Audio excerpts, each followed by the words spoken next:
ওই ছেলেকে পুরুষ বলে না যে ছেলে একটা মেয়ের মেসেঞ্জারে রিপ্লাই না পাওয়ার জন্য বালিশের মধ্যে ডুকরে ডুকরে কাঁদে, তাকে পুরুষ বলে না। ওই ছেলেকে পুরুষ বলে না যে ছেলে বিশেষ না হইলে পরে গলায় দড়ি দেওয়ার জন্য চিন্তা করে, ওই ছেলেকে পুরুষ বলে না। ওই ছেলেকে পুরুষ বলে না যে জওয়ানির মধ্যে জওয়ানি মিটানোর জন্য রাস্তা রাস্তায় দাঁড়িয়ে মেয়েদের সাথে ইফটিজিং করে, ওকে পুরুষ বলে না। আর বেটা তুমি যদি পুরুষ হও 4টা বিয়ে করো, মজ মাস্তি করো বউয়ের সাথে, কবিতা লেখো বউয়ের সাথে, পারলে দায়িত্ব নাও, নিয়ে দেখাও তোমার পুরুষত্বের পরিচয় কতখানি। পারলে দিনের দায়িত্ব নাও, নিয়ে দেখাও তোমার পুরুষত্বের পরিচয় কতখানি। পারলে উম্মার দায়িত্ব নাও, খালিদ ওয়ালিদ হও, আমরা তোমার ইমামতি মেনে নিব, দেখি তোমার পুরুষত্বের দায়িত্ব কতখানি। আর যদি না হয় তাহলে তোমার এই পুরুষত্বের প্যান পানি বন্ধ করো।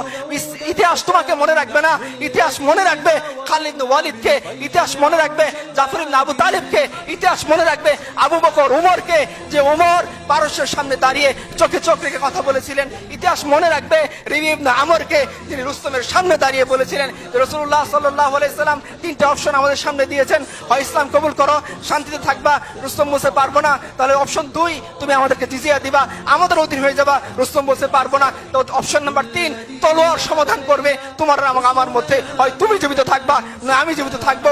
যদি এরকম হয়, দেখি কে জো বাইডেনের সামনে দাঁড়িয়ে এরকম সাহসিকতাপূর্ণ উক্তি করতে পারেন, তবেই আপনারা বললেন যে আপনাদের উম্মারা পুরুষ। আমরা আমাদের উম্মার কথা বলতেছি, যারা জো বাইডেনের চেয়েও ক্ষমতাশীল দাপটশালী সভ্যতার সামনে দাঁড়িয়ে বলেছিলেন তলোয়ার তোমার এবং আমার মধ্যে সমাধান করবে। যদি এরকম না হয় তাহলে তোমরা অন্য কোন পুরুষের উদাহরণ আমাদের কাছে এনো না।